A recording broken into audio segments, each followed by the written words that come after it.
صلاح الدین ایوبی کی ایک بزرگ سے ملاقات ہو گئی۔ بیت المقدس پر عیسائیوں کا قبضہ تھا۔ صلاح الدین بڑے پریشان تھے۔ وہ بزرگ کہنے لگے، بیٹا کیا ہوا؟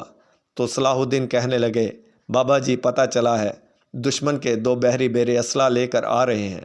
مسلمان پہلے سے ہی کمزور ہیں، اب اگر 2 بحری بیرے اور اسلحہ لے کر آ گئے تو مسئلہ بن جائے گا۔ میں پریشان ہوں کہ کس طرح یہ کم اسلحہ والی ہماری فوج ان کا مقابلہ کرے گی۔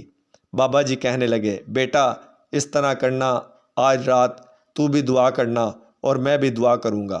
بندہ جب پریشان ہوتا ہے تو ہی اس سے گر گرا کر دعا کرتا ہے، سکھی بندے کو تو رونا بھی نہیں آتا۔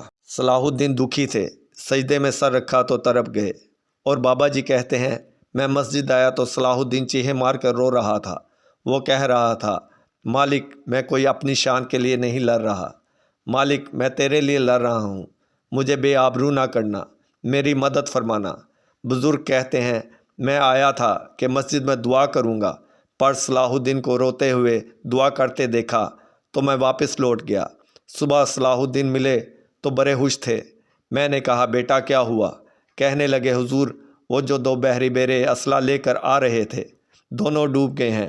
تو بابا جی کہنے لگے، صلاح الدین وہ پانی میں نہیں ڈوبے، وہ تیرے آنسوؤں میں غرق ہو گئے ہیں، آنسو اسے بہا لے گئے ہیں۔ بندہ جب رب العالمین سے صدقے دل سے گر گرا کر دعا کرتا ہے تو وہ رب اسے خالی نہیں لوٹاتا۔